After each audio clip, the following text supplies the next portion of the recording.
Hello, আমি ইতি। তো কেমন আছো তোমরা সবাই? চলে এলাম তোমাদের কাছে আবারও একটি নতুন ব্লগ নিয়ে, ছোট্ট একটি ব্লগ, মিনি ব্লগ। তো আমি এই যে বিলটা দেখছো, সেদিন পার হচ্ছিলাম আমাদের জাগ্রত মন্দির, মা ডুমনি মন্দির যাচ্ছিলাম। আমাদের বেগুনবাড়ি, নবপুকুরিয়া সমস্ত মানে গ্রাম নিয়ে একটা পুজো হয়েছিল।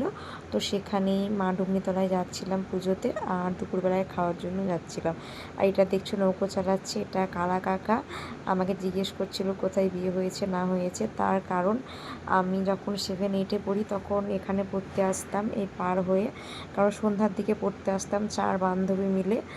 আর বান্ধবীর বাবা নিতে আসতো, আর রাত্রি 8টা-9টা বেজে যেত। এইদিকে কোনো দিন স্যার এগিয়ে দিত, কোনো দিন বন্ধুরা এগিয়ে দিত, আর এই পার হয়ে তারপর বান্ধবীর বাবা নিয়ে যেত। তো যাই হোক, তারপর আমরা পৌঁছে গেলাম মা ডুমনি মন্দিরে।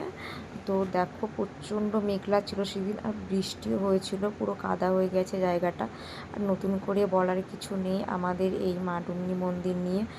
যারা আমার ব্লগ দেখো, যদি কেউ দেখে থাকো, এর আগে আমি এই মন্দির নিয়ে ছেড়েছি ব্লগ। তো প্রচণ্ড পিছলে হয়ে গিয়েছিলো, মানে পা দিলেই যেন পড়ে যাব এরকম অবস্থা। তো তারপর তো জায়গায় পাচ্ছিলাম না, অনেক কষ্টে তখন 3:30 কি 4:45 এরকম হবে তখন জায়গা পেলাম। তো তারপর এখানে খেতে দিয়েছিল ভাত, ডাল, পটল, আলু, পনির দিয়ে তরকারি, আর 5 তরকারি, ডাল, আর আর পায়েস, চাটনি, পাঁপড় এসব। তো তারপর আমরা নৌকোয় আস্তে আস্তে পুরো ভিজে গেছি, কি বলবো। যেই নৌকোয় উঠেছি ওই রকম জল চলে এসেছে, একবারে ঝমঝম করে, আর ভিজে গেছি।